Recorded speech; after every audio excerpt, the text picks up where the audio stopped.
डर एक एहसास में आपका स्वागत है। इस चैनल पर आपको सुनने को मिलती हैं डरावनी और सच्ची भूतिया कहानियाँ।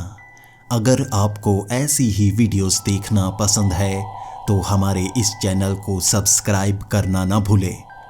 तो अब बढ़ते हैं आज की कहानी की ओर।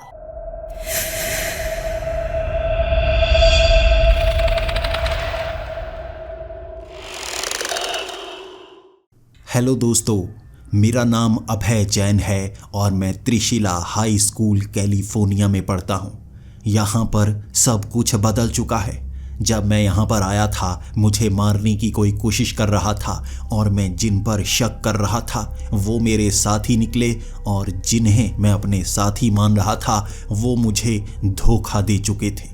लाइब्रेरी में थी वो काली किताबें और द ब्लैक बुक।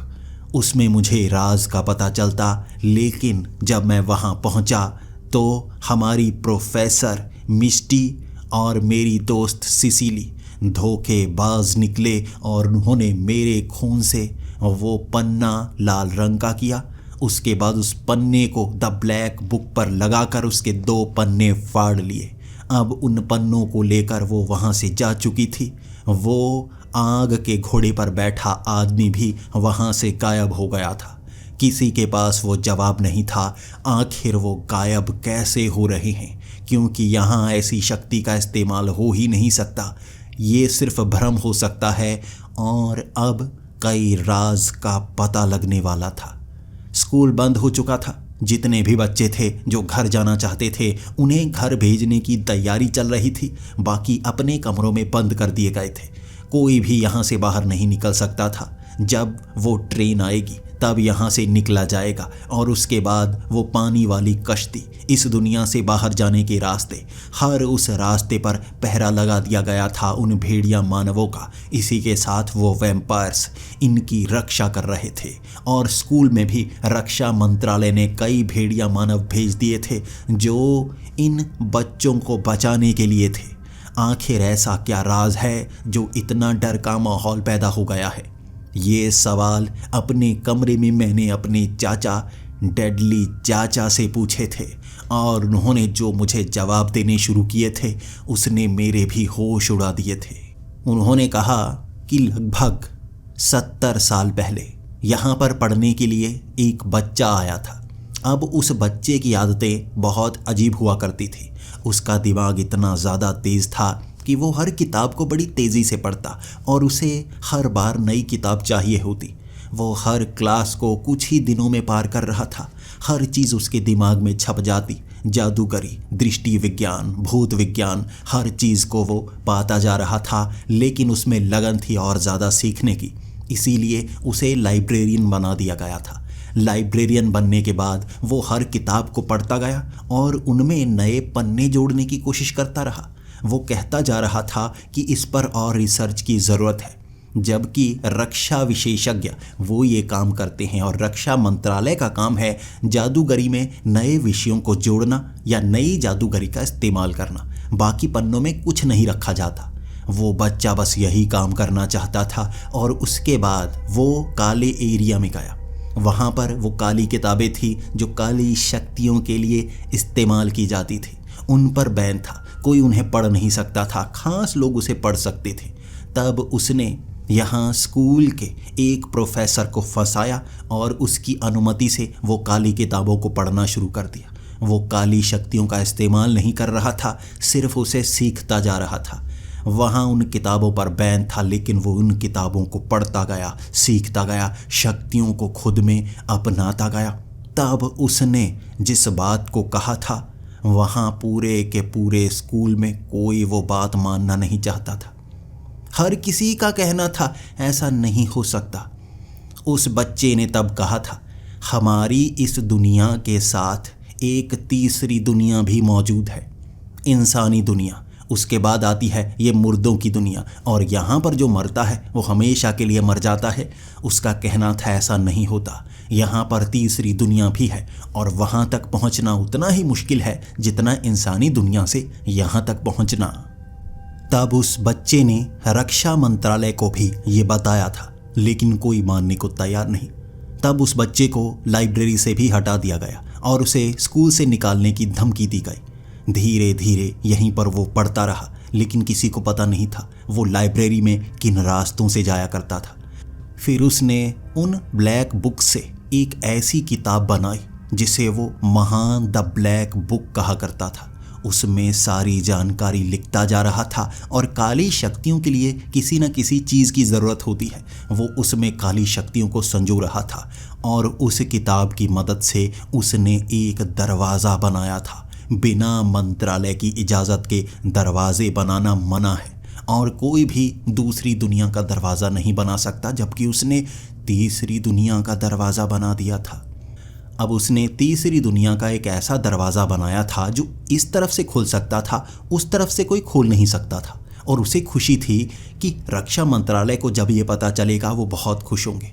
जब उसने वो दरवाज़ा बना दिया तब रक्षा मंत्रालय वालों को पता चला और उन्होंने उसे निष्कासित कर दिया। उसकी किताब को वहीं पर बैन कर दिया। उसे मारने की कोशिश तक हुई और उसके पास इतनी शक्तियाँ थी कि वो द ब्लैक बुक से हर किसी को मार सकता था।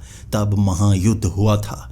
उस दरवाजे के लिए, उसे बंद करने के लिए रक्षा मंत्रालय के कई लोग आए थे। वहाँ भेड़िया मानव, वैम्पायर, पिशाच, चुड़ैलें जो एक तरफ रक्षा मंत्रालय के लिए युद्ध कर रहे थे और दूसरी तरफ वो लड़का जिसका नाम था हेक्टर, वो युद्ध कर रहा था। उसने कई स्कूल के ऐसे प्रोफेसर और बच्चे बागी बना लिए थे जो उसके लिए लड़ रहे थे। इस तरह से इस महायुद्ध में उसने बस एक छोटी सी गलती कर दी। उसने अपने शरीर को काली शक्तियों के साथ जोड़ा हुआ था जिसके हिस्से किए जा सकते थे। तब रक्षा मंत्रालय के महान जादूगरों ने कई प्रोफेसर, कई प्रिंसिपल, कई शक्तिशाली लोगों को मिलाया और बोर्ड ऑफ डायरेक्टर्स जो कि 5 लोग थे उन्हें इकट्ठा किया गया। उन्हें अपने खून से बलि देनी थी और उन्होंने अपने खून से उन किताबों पर खून की बूंदें गिराईं और उससे उस किताब के 5 हिस्से किए गए। अब ये 5 हिस्से होने के बाद उस दरवाजे को तोड़ना था, उसे बंद करना था, लेकिन वो नहीं चाहता था उस दरवाजे का अंत हो। अंतिम युद्ध में उसने खुद को दरवाजे के साथ जोड़ लिया ताकि दरवाज़ा ख़त्म हो और वो भी मारा जाए। अंत में दरवाजे को ख़त्म कर दिया गया और वो भी यहाँ से चला गया। उसे मरा हुआ माना गया और कहते हैं जो भी यहाँ पर मरता है वो दोबारा ज़िंदा नहीं होता। लेकिन उसकी जो काली किताब थी उसमें कहा गया था जो यहाँ मरता है वो पूरे तौर पर नहीं मरता, वो तीसरी दुनिया में जाता है। जैसे पहली दुनिया से मरकर हम दूसरी में आते हैं, दूसरी से मरकर तीसरी में आते हैं। और उसने किताब में लिखा था कि हज़ारों साल पहले तीसरी दुनिया का राज पता था, उसे लुप्त किया गया। यहाँ जितने शैतान थे जो सबसे शक्तिशाली थे, जो किसी की बात नहीं मानते थे, सभ्य नहीं होना चाहते थे, उन्हें मार कर तीसरी दुनिया में भेजा गया था और तीसरी दुनिया में वो जिंदा हैं। इसके बाद दरवाजे को तो बंद कर दिया गया था। वो किताबों के 5 हिस्से 5 अलग अलग स्कूलों को दिए गए जिसके बोर्ड ऑफ डायरेक्टर 5 बनाए गए थे। वो 5, कोई किसी स्कूल का प्रिंसिपल था, कोई बोर्ड ऑफ डायरेक्टर था रक्षा विशेषज्ञ था। इस तरह अब उन किताब के 5 हिस्से थे, उनकी शक्तियों से ही उस दरवाजे को दोबारा खोला जा सकता था और इधर से कोई जाकर उस तरफ से किसी को वापस ला सकता था। लेकिन वहाँ पर क्या है किसी को नहीं पता। माना जा रहा है कि हेक्टर अब भी वहीं पर है और उसके कोई विद्रोही जो 50 सालों से अब भी हैं इकट्ठा होकर उसे बचाने की कोशिश कर रहे हैं। और वो जलते हुए घोड़े पर बैठा आदमी, वो कौन है अब तक पता नहीं लगाया गया, लेकिन इतना पता चल गया वो 5 किताबों के पन्नों को फाड़कर इकट्ठा कर रहे हैं दरवाज़ा बनाने के लिए। उन किताबों के पन्नों को फाड़ा नहीं जा सकता था बिना बोर्ड ऑफ डायरेक्टर के खून से। हर एक बोर्ड ऑफ डायरेक्टर के खून से एक किताब बनाई गई थी, यानी कि उन्हीं के खून से उनके पन्ने फाड़े जा सकते थे। वो जो लड़का मारा गया था उसके दादा बोर्ड ऑफ डायरेक्टर का हिस्सा थे जिनकी मौत अचानक ही हो गई थी। सिसिली जिसकी दादी बोर्ड ऑफ डायरेक्टर का हिस्सा थी। प्रोफेसर मिस्टी जिसके परदादा बोर्ड ऑफ डायरेक्टर का हिस्सा थे। तुम्हारे दादा बोर्ड ऑफ डायरेक्टर का हिस्सा थे। तुम्हारे दादा को हराया नहीं जा सकता, वो बहुत शक्तिशाली हैं। उनके पास ऐसी जादूगरी की विद्या है कि आमने सामने कोई उन्हें हरा नहीं सकता। लेकिन हेक्टर उन्हें हरा गया था। इसीलिए अब कोई ऐसा नहीं था जो तुम्हारे दादा को हरा पाता, उनका खून ले पाता, उनकी उपस्थिति में उस किताब के पन्ने फाड़ पाता। इसीलिए उन्होंने तुम्हें वहाँ पर फंसाया, तुम्हें वहाँ पर लेकर गए, तुम्हारी मर्जी से तुम्हारा खून लिया और तुम्हारा खून लेने के बाद पन्ने पर लगाया और उसके बाद उस पन्ने को वहाँ किताब पर लगाकर उसके पन्ने फाड़े गए। अब किताब के पन्ने उनके पास हैं और वो उस दरवाजे को दोबारा बनाने की कोशिश करेंगे ताकि हेक्टर को इस दुनिया में दोबारा लाया जा सके। हेक्टर जो जानकारी इकट्ठी करता ही रहता है, पिछले 50 सालों से सबका मानना है वो मर चुका है, लेकिन कुछ लोगों का मानना है तीसरी दुनिया में वो अब भी है, वहाँ से वापस आने की कोशिश कर रहा है।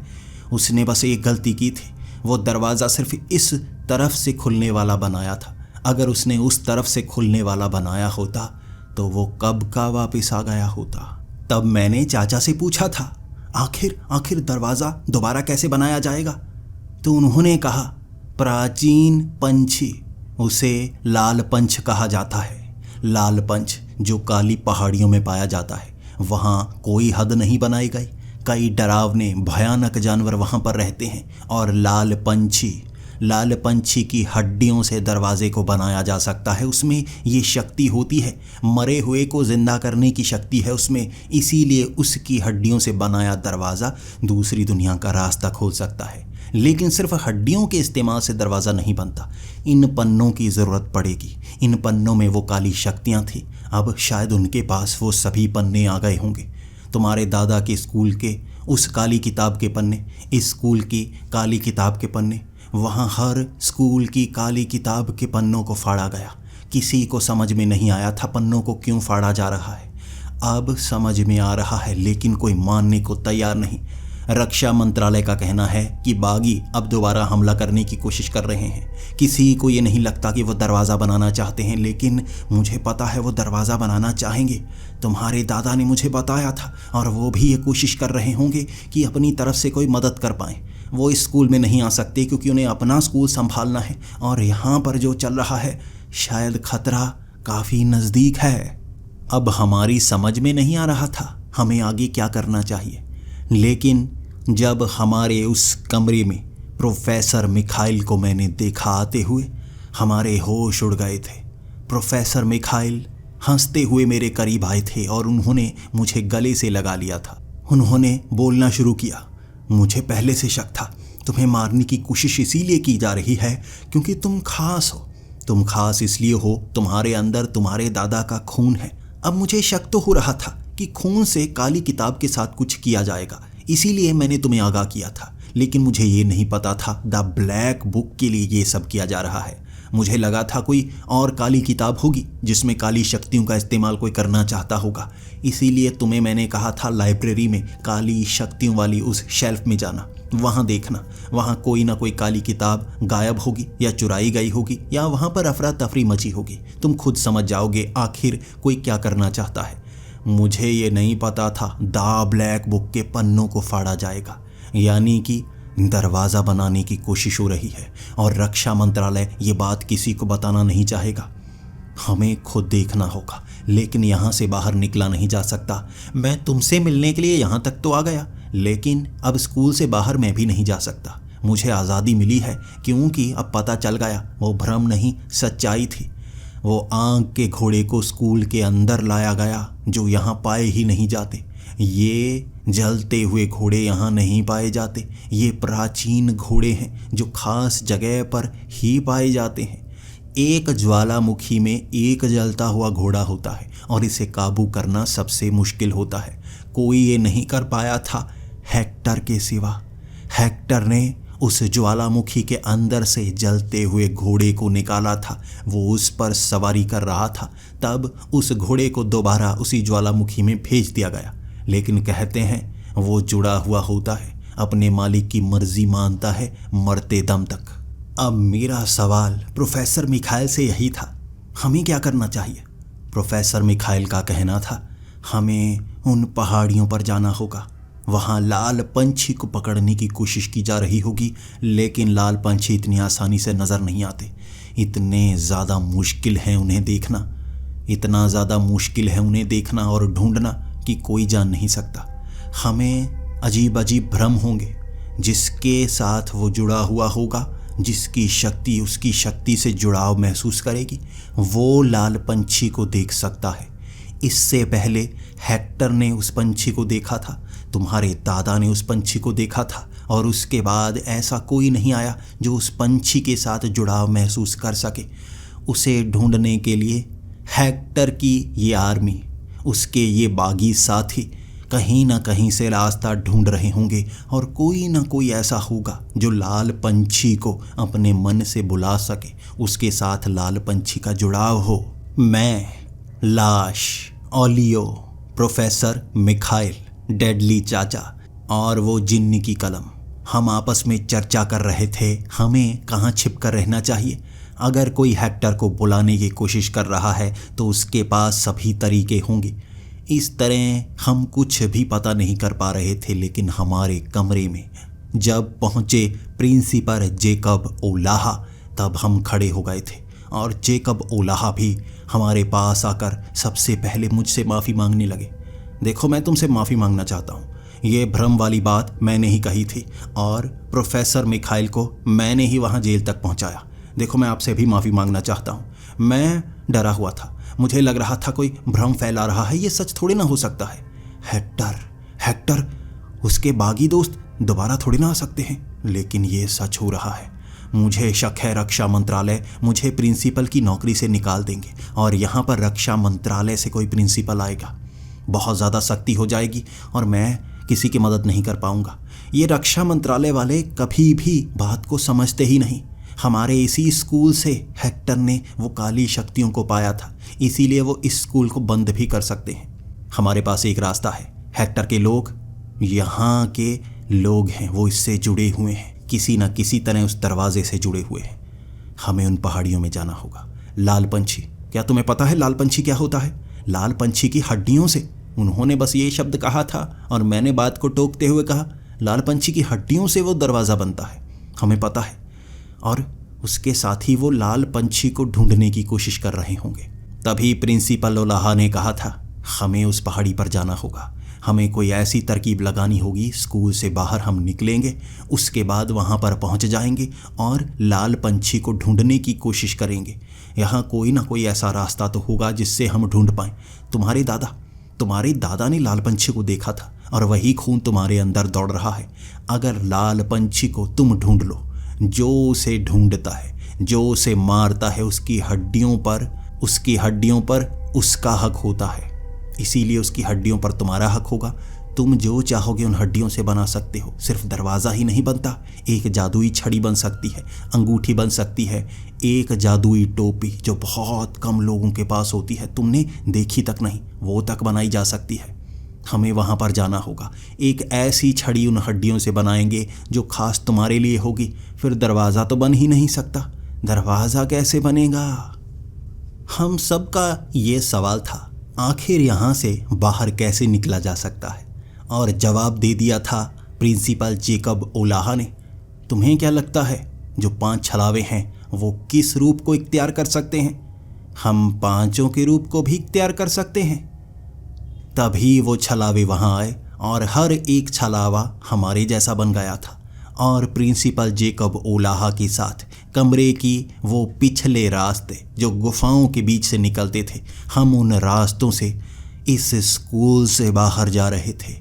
इसकी हद के बाहर वाले वो इलाके जहाँ कोई नहीं जाता था, जहाँ बहुत खतरा होता था, हम सीधा बढ़ रहे थे उस तरफ, लाल पंछी को ढूंढने के लिए।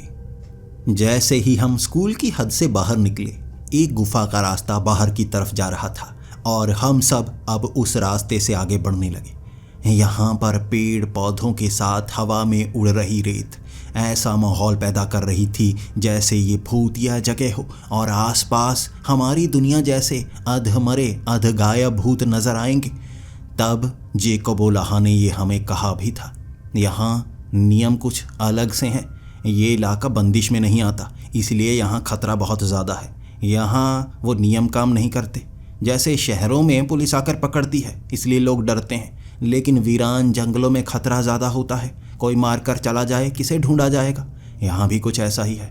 अजीब अजीब जानवर होंगे यहाँ पर। कुछ हिंसक हैं जिन्हें पाला नहीं जा सकता, वो जंगली ही होते हैं। उन्हें तुमने कभी देखा नहीं होगा, यहाँ पर दिखेंगे, इसलिए ध्यान रखना। उन जानवरों से खतरा बहुत ज़्यादा होता है। उन जंगलों में हमने देखी थी मछलियाँ जो हवा में तैर रही थी। उसके बाद एक नदी आई और नदी में घूमने वाले जानवर देखे जो सांस ले पा रहे थे पानी के अंदर। यहाँ क्या क्या देखने को मिल रहा था समझ में नहीं आ रहा था। तब हम सब ज़्यादा ध्यान से आगे बढ़ रहे थे। कुछ जानवर जो हम पर हमला करने के लिए आते, जेकब ओलाहा के पास ऐसी शक्तियाँ थी कि वो एक घेरा बना लेते जिसके अंदर हम बचे रहते। हमने वहाँ हवा में उड़ने वाली मछलियाँ देखी, पानी के अंदर तैरने वाले जानवर देखे। वहाँ रेत भी अलग माहौल बनाए हुए था। एक जगह ऐसी थी जिसे वैक्यूम कहा जाता है। एक पेड़ अपने आसपास की हवा को खींच लेता है और वहाँ वैक्यूम बनता है। वहाँ पर सांस नहीं ली जा सकती। जब मैंने वहाँ पर कदम रख दिया था ऐसा लगा था मेरे फेफड़े खिंच गए हों, सांस ली नहीं जा रही थी। तब लाश ने मुझे वहाँ से खींचकर दूर जाकर मुझे सांस दिलाई थी, तब मैं बच पाया था। ये पेड़ इतनी तेज़ी से हवा खींचते हैं कि वैक्यूम क्रिएट हो जाता है। आपके फेफड़े काम नहीं करते और जो गलती से इनके पास आकर सो जाता है, रात के वक्त ये वैक्यूम क्रिएट करते हैं और कोई बच नहीं पाता। इन्हें मौत के पेड़ कहा जाता है। वहाँ आगे हिलने वाले पेड़ भी थे जिनके बड़े बड़े कांटे तनों पर लगे हुए, और वो बिल्कुल इंसानों की तरह मुक्का मारने की कोशिश करते, और वो भी कांटों के साथ। हमारे शरीर पर वो अपने कांटे चुभोना चाहते थे, वहाँ भी बड़ी मुश्किल से निकल पाए थे। उसके बाद आए थे काल पेड़। ये पूरी तरह से काले चिकने पेड़ थे जिन पर जहर होता है। कोई भी उसे छू जाए उसकी उंगलियां काली फिरनी शुरू हो जाती हैं और बिना औषधि के उसे ठीक नहीं किया जा सकता। वो काली पड़ी सड़कें थी और काली काली दुनिया और चमकदार भी। वहाँ चांद की रोशनी ऐसी चमक रही थी जैसे चारों तरफ रोशनी ही रोशनी हो। वो सफ़ेद पेड़ लगते दूर से चमक के कारण, पास जाकर पता चलता काले हैं। किसी पेड़ को छुआ नहीं जा सकता था, छूने का मतलब मौत था। अब उसके आगे साधारण सा जंगल आ गया था। ऐसा लग रहा था जैसे हमारे दुनिया के पेड़ हों, उन पर फल लगे हुए थे, सुंदर सुंदर फूल थे। लेकिन अचानक ही वहाँ पर बर्फ़ पड़ना शुरू हो गई। ठंड बिल्कुल नहीं लग रही थी, लेकिन ऊपर से बर्फ़ इस तरह से हवा में लहरा रही थी जैसे किसी बर्फीले इलाके में हो हम। तब जेकब ओलाहा ने कहा था, यहाँ इस पहाड़ी के ऊपर हम जितना जाते जाएंगे ठंड बढ़ती जाएगी और यहाँ पर रहना सबसे ज़्यादा मुश्किल होता है। अगर हम में से किसी को वो नज़र आते हैं, वो ज़रूर यहाँ लाल पंछी को पकड़ने के लिए आए होंगे। हमें इकट्ठे रहना होगा। वो हम पर वार करने की कोशिश भी कर सकते हैं, हमें छिपकर ही रहना होगा। अगर लाल पंछी कहीं पर नज़र आता है, कहीं भी नज़र आया, उसके बाद बस जो उस पर वार करेगा उसका हक उस पर होगा। अगर उनके पास कोई ऐसा हुआ जिसे वो नज़र आता हो, तो सबसे पहले लाल पंछी को हम मारेंगे ताकि हमारा उस पर हक हो जाए और हम वो दरवाज़ा बनाने नहीं देंगे। इस तरह से हमने प्लान बनाया हुआ था, लेकिन हम ढूंढ रहे थे लाल पंछी को। इसी के साथ कौन है जिसे लाल पंछी नज़र आता है? हम में से किसी को नज़र आएगा या नहीं ये हमें नहीं पता था। या तो वो मुझे नज़र आ सकता है क्योंकि मेरे दादा को नज़र आया था और वही खून मेरे अंदर है। लाल पंछी का जुड़ाव मुझसे भी होगा, या किसी ऐसे को नज़र आ सकता है जो हेक्टर के खून को रखता हो। वो कौन हो सकता है? इसकी जानकारी हमारे पास नहीं थी, लेकिन वहाँ ठंड में जब पहाड़ के ऊपर हम चढ़ रहे थे, सफ़र लंबा होता जा रहा था, हमें कोई इंसान नज़र नहीं आ रहा था। ठंड बढ़ती जा रही थी और हम इतने कपड़े लेकर तक नहीं आए थे। जेकब ओलाहा वो बार बार अपनी शक्तियों का इस्तेमाल कर रहे थे जिससे हमारी एनर्जी हीट में बदल रही थी, लेकिन हमें भूख ज़्यादा लग रही थी। वहाँ फल थे जिसे खाकर हमें गुजारा करना पड़ता। लगभग पूरा का पूरा एक दिन तक हम चलते रहे थे। ऊपर चढ़ते चढ़ते थकान होने लगी थी, लेकिन इसके शिखर पर ही लाल पंछी नजर आता है किसी किस्मत वाले को। देखते हैं वो किस्मत वाला कौन है, हम या हमारे दुश्मन। वहाँ ठंड बढ़ती गई और मेरा हाल ज़्यादा बुरा सा हो रहा था। मुझे अचानक मदहोशी सी छानी शुरू हो गई। ऐसा लग रहा था जैसे किसी फूल की खुशबू हो जो मेरे अंदर नशा पैदा कर रही हो। किसी के साथ ऐसा नहीं हो रहा था, मेरे साथ ऐसा हो रहा था। तब मेरे डैडली चाचा कह रहे थे, यहाँ कई ऐसे पेड़ पौधे फूल होते हैं जो मदहोशी पैदा करते हैं। किसी किसी को मदहोशी होती है, किसी को नहीं होती।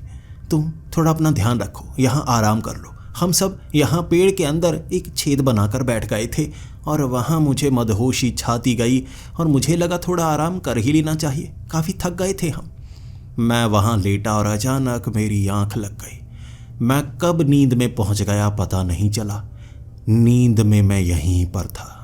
पूरी की पूरी ये जगह धुंधली धुंधली सी, खींची खींची सी लग रही थी। मेरे साथ कोई नहीं था, मैं अकेला था। मुझे ऐसा लग रहा ये सपना ही हो, लेकिन मैं उसी छेद में था। तब उस छेद से मैं बाहर निकला और हर चीज़ खींची खींची सी दिख रही, लेकिन एक तरफ से रोशनी लाल रंग की नज़र आ रही। मैं उस रोशनी का पीछा करने लगा। मुझे दूर उड़ता हुआ एक पंछी नज़र आया जो लाल आग से बना हुआ था। लाल पंछी, वो ऊपर से पूरा लाल लाल पंछी की तरह था, लेकिन नीचे से जैसे वो किसी जानवर जैसा हो जिसकी 8 टांगे मकड़ी जैसी थी। ऊपर उसके पंख भी लगे हुए थे और उसका मुंह थोड़ा ज़्यादा लंबा घोड़े की तरह था। वो हवा में उड़ रहा, भयानक सा भी लग रहा और एक तरफ से प्यारा सा भी लग रहा। मैं उसका ही पीछा करने लगा। मैं हवा में जैसे थोड़ा थोड़ा उड़ पा रहा था। मुझे नहीं पता कैसे, लेकिन शायद ये सपना था इसलिए मैं उड़ सकता था। मैं हवा में उड़कर उसके पीछे जाने लगा और वो पहाड़ी के शिखर तक। जब पहाड़ी की दूसरी तरफ उतरने लगा, एक बड़ा सा छेद बना हुआ था। ये एक गुफा थी जो पहाड़ी में बनी हुई थी। वो उड़कर बीच में चला गया। मैं भी उसके पीछे उड़ता रहा, उसके पीछे उड़ता उड़ता उस छेद में। वो गुफा में बड़ी तेज़ी से बल खाता हुआ कभी किसी दिशा में जाता, कभी किसी दिशा में। मैं बस उसका पीछा करता रहता। उसका पीछा करते करते उस गुफा की एक ऐसी जगह पहुंचा जहां झरना था। उस झरने के पानी को चीरते हुए उसके पीछे जब वो पहुंचा, मैं भी उसके पीछे था। ये एक बड़ी सी जगह थी जहाँ पर कई मूर्तियाँ बनी हुई थी। ये कैसी बहुत खूबसूरत सी मूर्तियाँ थी जिसके चेहरे सुंदर लड़कियों जैसे बनाए हुए थे। वहाँ वो पंछी उतरा और उसकी टांगें जुड़कर 2 हो गई थी। उसका शरीर इंसानी सा हो गया था, लेकिन उसका मुंह अब भी पंछी जैसा। उसने रूप बदला था, लेकिन था अब भी लाल रंग का। बड़े बड़े पंख थे उसके, जैसे कोई देवता हो। मैं कुछ बोलना चाहता था, लेकिन मेरा मुंह बंद था। ऐसा लग रहा था मेरा मुंह बंद किया गया हो। तब उसने मेरी तरफ आंखों में आंखें डालकर कहा था, यहीं हूँ मैं, मुझसे मिलना है तो तुम्हें यहाँ पर आना होगा। बस उसकी ये आवाज़ कानों में गूंजती रही और अचानक मुझे एक झटका सा लगा। मैं चीखा था। जब मैं उठा, मैं अपने साथियों के साथ था। मेरे साथी खुद हैरान, आखिर क्या हुआ। वो लाश मुझसे पूछे जा रहा था, तुम डर क्यों गए, क्या तुमने आराम कर लिया। मैंने कहा था, हाँ आराम भी कर लिया और मुझे ये भी पता है लाल पंछी कहाँ पर है। उसने मुझे नींद में रास्ता दिखाया। तब प्रोफेसर जेकब भी हैरान थे, मैं भी हैरान और सब हैरान। लेकिन हम उस दिशा में बढ़ने लगे जहाँ मुझे सपने में वो गुफा नज़र आई थी। जब हम उस गुफा के पास पहुँचे, काफ़ी चलना पड़ा था और गुफा के अंदर के रास्ते मुश्किल भरे। हवा में उड़ते हुए तो आसानी से पार हो जाती है जगह, लेकिन चलने में मुश्किल होती है। अब यहाँ उड़ा नहीं जा सकता था और मुझे लगा वो जूते हमें उड़ने वाले लाने चाहिए थे, काम आसान हो जाता। लेकिन कोई बात नहीं। अब जेकब उलाहा ने वहाँ ऐसा जादू दिखाया कि वो पत्थर एक तरफ होने लगे थे, वहाँ रास्ता बनने लगा था। अब उस रास्ते पर चलना भी आसान। भागते भागते हम उस रास्ते से आगे बढ़ रहे थे और जब हम आगे बढ़ते रहे, आगे बढ़ते बढ़ते हम उस झरने तक पहुँचे और वहाँ सब बहुत खुश। तब जेकब उलाहा ने कहा था, वहाँ है ना वो पंछी, वहाँ है तुमने जैसे बताया झरने के पीछे। मैंने कहा हाँ। तब उन्होंने कहा, हमें उसे मारना होगा। जो मारेगा उसकी हड्डियां उसके नाम होंगी। ध्यान रखना, किसी और को आने मत देना। मैं देख कर आता हूँ अंदर वो पंछी कहाँ पर है। यहाँ पर रुको। बाहर से आवाज़ें आना शुरू हो गई थी। उस गुफा में जैसे चीखने की आवाज़ें, चिल्लाने की आवाज़ें, भीड़ आ रही थी जैसे उस गुफा के अंदर।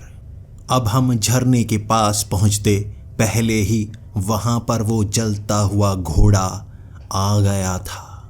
उसने एक जगह पर छेद बनाया और वहाँ से निकलकर वो बाहर आया। हम सब डर चुके थे। चारों तरफ वो काला चोला पहने कई लोग थे, जिसमें सिसिली, प्रोफेसर मिस्टी, ऐसे ही कई लोग वहाँ पर खड़े हमारा इंतज़ार कर रहे थे। ऐसा लग रहा था जैसे वो हमारा ही पीछा कर रहे हों। मैं हैरान हो चुका था। आखिर वो हमारे बाद पहुँचे तो जल्दी से हमें उस लाल पंछी को मार देना चाहिए। मैं उस पंछी को मारना नहीं चाहता था क्योंकि वो एक देवता के समान था। फिर भी यहाँ रास्ता नहीं बचा था। अब किसी तरह उस लाल पंछी को यहाँ से भगाना होगा। मैं भागा था उस झरने की तरफ और वो सारे जैसे इस तरफ आ रहे थे। युद्ध की शुरुआत हो गई थी। एक तरफ तो डेडली चाचा, ओलियो, लाश और प्रोफेसर मिखाइल अपनी उस अंगूठी से जादू का मुजाहरा कर रहे थे और वहाँ इस युद्ध में प्रिंसिपल जेकब ओलाहा भी हमारा साथ दे रहे। मैं भागकर जब उस झरने के पास पहुँचने वाला था, मुझे पीछे लाल रोशनी नज़र आई। ये वही था, ये वो पंछी था जो यहाँ मेरा इंतज़ार कर रहा था और मुझे लगा इसे जल्दी से बाहर निकालना होगा। तभी पीछे से किसी ने मुझे पकड़ा था। मुझे गर्दन से पकड़ा और खींचकर पीछे फेंक दिया। जब मैंने मुड़कर देखा, ये कौन है? प्रिंसिपल जेकब ओलाहा। उन्होंने अपनी उस छड़ी से मेरे ऊपर वो जादू सा किया था जिससे मैं उड़कर और पीछे गिर गया था। ये धमाके की समान था। हम सब हैरान हो गए थे, आखिर ये क्यों? प्रिंसिपल जेकब ओलाहा उस जलते हुए घोड़े पर बैठ गए थे। उन्होंने वो काला चोला खींचकर बना लिया और ऊपर वो टोपी पहनी। यानी वो आदमी जो जलते हुए घोड़े पर हमें मारने की कोशिश कर रहा था, वो प्रिंसिपल जेकब ओलाहा ही थे। और इसके बाद हम झरने की तरफ बढ़ने लगे थे उस जानवर के लिए, लेकिन प्रोफेसर जेकब ओलाहा वहीं पर झरने के पार अपनी उस छड़ी को उस लाल पंछी की गर्दन में अड़ा चुके थे। लाल पंछी का सर 2 टुकड़ों में कर दिया उन्होंने और हम उसे बचा तक नहीं पाए। उस लाल पंछी की लाश वहाँ पर पड़ी थी और पूरी भीड़ जैसे एक ही नाम ले रही थी, हेक्टर, हेक्टर। और हम हारे हुए एक कोने में पड़े थे। वो हमें भी मारने पर आतुर थे क्योंकि उनका काम निकल गया था। मुझे तब प्रिंसिपल जेकब ओलाहा ने कहा था, सिर्फ वो इंसान जो लाल पंछी को ढूंढ सकता था तुम थे। वो तुम्हारे खून से वो पन्ने की ज़रूरत पड़ी और तुम्हारे ही मन से लाल पंछी को ढूंढ पाए हम। कोई इसे ढूंढ नहीं सकता था। सिर्फ 2 इंसान थे जो इसे ढूंढ सकते थे, एक हेक्टर, एक तुम्हारे दादा। अब तुम भी इस पंछी को देख सकते थे और अब तुम मर जाओगे, बचोगे नहीं। अब तुम्हारी कोई ज़रूरत नहीं, काम हो गया है। इस जानवर की हड्डियों से अब हम वो दरवाजे का निर्माण करेंगे। हम एक कोने में खड़े थे और अब जैसे मौत हमारा इंतज़ार कर रही थी। ये भीड़ जिससे हम लड़ नहीं सकते थे और एक धोखेबाज जो हमें यहाँ फंसा कर लेकर आया था, वरना हम यहाँ आते ही नहीं और लाल पंछी उन्हें मिलता ही नहीं। लेकिन अचानक वहाँ सफ़ेद रोशनी का एक धमाका सा हुआ। हमारे पीछे गुफा का वो हिस्सा उड़ चुका था और वहाँ पर मेरे दादा वो बड़ी सी छड़ी को लिए जादू का मुजाहरा कर रहे। उनकी छड़ी से निकलने वाले वो जादू से पूरी भीड़ पीछे हो गई थी और उन्होंने हमें एक कालीन पर बिठाया। हम 6 वो कालीन पर बैठे उस छेद से निकल रहे थे और पीछे से कड़कड़ाती बिजली हमारी तरफ आ रही थी। वो जलता हुआ घोड़ा और उस पर बैठा प्रिंसिपल जेकब रहा। उसने हमारा पीछा तो किया, लेकिन मेरे दादा की जादू की शक्तियां वो बड़े से कालीन को उस छेद से निकालते हुए पहाड़ से बाहर ले आए। इसके बाद वो हमें सीधा स्कूल की तरफ ले गए थे और स्कूल में रक्षा मंत्रालय की वो भीड़ और वो पहले से तैयार थे। मेरे दादा ने उन्हें मना लिया था कि वक्त आ गया है, तबाही का वक्त है और लाल पंछी की हड्डियां उनके पास आ गई हैं। वो सबूत लेकर आए थे, एक पंख, लाल पंछी का पंख, जिसे देखकर मंत्रालय के बड़े बड़े अधिकारी, वो जादूगर, वो वैम्पायर, वो भेड़िया मानव सबके होश उड़ गए थे। तीसरी दुनिया में ऐसे जानवर हैं जिनका मुकाबला नहीं किया जा सकता। अगर तीसरी दुनिया का दरवाज़ा खुला, वो जानवर आएंगे और उसी के साथ आएगा हेक्टर। अगर वो आ गया तो विनाश होगा। वहाँ अफरा तफरी मची हुई थी और एक ही सवाल हर तरफ था, दरवाज़ा कहाँ बनाने वाले हैं, वो दरवाज़ा कहाँ बनाने वाले हैं। और तब मेरे दादाजी ने जवाब दिया था, लाइब्रेरी के काले हिस्से में, वहीं जहाँ पिछली बार आग लगी थी। सब कुछ तबाह हो गया था, दरवाजे को भी जला दिया गया था। बड़ी मुश्किल से पूरी लाइब्रेरी का हिस्सा एक तरफ का जला था। दोबारा वो वहीं पर बनाएंगे। स्कूल के अंदर वो आने वाले हैं। यहाँ पर सिक्योरिटी पूरी की पूरी पक्की की जाए, वरना हम हार जाएंगे। आखिर इतने क्या लोग हैं जो पूरे के पूरे स्कूल में सिक्योरिटी बढ़ानी पड़ सकती है। कहीं ना कहीं से वो छिप कर आने वाले हैं, क्योंकि वो 50 से 70 लोग हैं। वहाँ इतनी ही भीड़ थी, लेकिन हमारे पास हज़ारों में थे। अगर वो छिप कर कहीं से आते तो यकीनन उस लाइब्रेरी तक पहुँचने के लिए उन्हें एक रास्ते से गुजरना होगा, बाहरी दरवाज़ा। बाहरी दरवाजे पर भीड़ लगा दी गई थी और मैं उस लाइब्रेरी के अंदर जाना चाहता था। हम कुछ खास लोग थे जो लाइब्रेरी के अंदर थे। मैं अपने दादाजी की मदद से अंदर पहुंच पाया था, क्योंकि छलावों को एक और रूप दे दिया था बाहर रहने के लिए, और हम अंदर तक पहुंच आए थे। लेकिन हमें अंदाज़ा नहीं था यहाँ क्या हुआ। लाइब्रेरी के सारे दरवाजे बंद हो चुके थे, उन्हें जैसे पिघला दिया गया।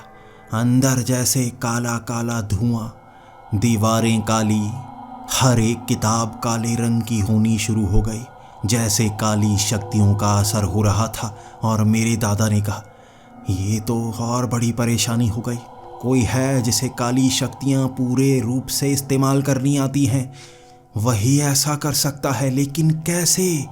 इसके बाद हम उस काले हिस्से में भागना शुरू हो गए। दरवाज़ा वहीं पर बनेगा, और दरवाज़ा एक बार खुल गया ना, फिर तबाही हो जाएगी। मंत्रालय के कुछ लोग थे, हम सीधा भागे थे उस तरफ। यहाँ कालीन का इस्तेमाल हमने बड़ी तेज़ी से किया, और जब हम काले हिस्से में पहुँचे, वहाँ पहले से भीड़ लगी पड़ी थी। वो लाइब्रेरी के अंदर तक आ गए और किसी को पता तक नहीं चला। यकीनन उन्होंने उन गुफाओं का इस्तेमाल किया होगा। उन गुफाओं के जाल से कोई भी बाहर या अंदर नहीं जा सकता। कोई ऐसा जिसने उन गुफाओं को बनाया हो, वो ऐसा कर सकता है। हेक्टर ने जानकारी दी होगी, लेकिन वो तो इस दुनिया में है ही नहीं। कैसे दे सकता है वो ये जानकारी? हमारी संख्या कम थी और वहाँ लोग बहुत ज़्यादा। उनसे हम युद्ध कर तो पा रहे थे, लेकिन फिर भी हम थोड़ा पिछड़ रहे थे। मेरे दादा कितने शक्तिशाली जादूगर थे, मैंने आज देखा था। उनके पास वो बड़ी छड़ी और उससे निकलने वाले अजीब अजीब जीव वो सामने छोड़ रहे थे। कभी तो वो बादल बना देते जिससे बिजली कड़कने लगती, कभी ज़मीन से मुर्दे निकलते और उनसे लड़ने की कोशिश करने लगते। लेकिन सामने जेकब ओलाहा, वो भी अजीब सी शक्तियों का इस्तेमाल कर रहा था। काले काले पंछी उन बादलों से निकलते और बिजली को चीरते हुए हम पर हमला करने की कोशिश करते। सामने से मुकाबला करने वाला भी बहुत ताकतवर था, और मेरे दादा खुद हैरान थे, जेकब ऐसी शक्तियों का इस्तेमाल कब से करने लगा? उसे इतनी जानकारी कैसे मिल गई? ये जानकारी तो लुप्त कर दी गई थी। युद्ध तगड़ा चल रहा था, लेकिन वहाँ वो काली शक्तियाँ हावी होने लगी थी। उसने एक गोल सा सर्कल बनाया, उसके अंदर एक स्टार बनाया, और उससे निकलने वाले अजीब अजीब से प्रेत थे जिनके आकार बड़े बड़े से थे। उसके बाद उसने लाल पंछी की हड्डियों को वहां पर गाड़ना शुरू कर दिया, एक दूसरे से चिपकाने लगा और दरवाज़ा सा बनाने लगा हड्डियों का। तब मेरे दादा कह रहे थे ये दरवाज़ा ना बना नहीं पाए, अगर इसने ये दरवाज़ा बना लिया तो दूसरी दुनिया का दरवाज़ा खुल जाएगा और फिर विनाश हो सकता है। वैसे वो दरवाज़ा सिर्फ इसी तरफ से खोला जा सकता है, दूसरी तरफ से नहीं। अगर इसने उस दरवाजे को खोल ही दिया फिर कुछ भी होगा। वो दरवाज़ा बनाने में लगा था और हम उस तक पहुंच नहीं पा रहे। तब मेरे दादा ने एक ऐसी जादूगरी दिखाई जिसको किसी ने एक्सपेक्ट नहीं किया था। वो ज़मीन में गड़ गए हमारी आंखों के सामने और चारों तरफ धमाका हुआ था जिससे ज़मीन जर्जराने लगी थी। ज़मीन से लावे की बूंदें बाहर की तरफ टपकने लगी थी। ठंडी बूंदें थीं वो, लेकिन चमक लावे की तरह रही थी। तब मेरे दादा उस सर्कल के बिल्कुल पास से निकले और जेकब ओलाहा और उसका घोड़ा उनके साथ युद्ध कर रहा। वो आग जो मेरे दादा पर पड़ रही थी और वो एक अजीब सी छतरी बना लेते उस छड़ी से और बच जाते, लेकिन आसमान की वो बिजली बार बार उन पर पड़ने की कोशिश कर रही थी। वो बादल मेरे दादा ने बनाए थे, लेकिन कंट्रोल जैसे जेकब ओलाहा कर रहा था। तब मेरे दादा उस पर हावी होने लगे थे और उनकी मदद की थी वो कलम ने, जिनकी वो कलम मेरे दादा की जेब में कब चली गई पता ही नहीं। और अचानक वो कलम जब निकली तो बड़ी तीखी कलम थी, वो सीधी जेकब ओलाहा की उंगली पर टकराई और उसके हाथ से वो छड़ी छूटकर नीचे गिर गई। यही मौका था मेरे दादा के पास।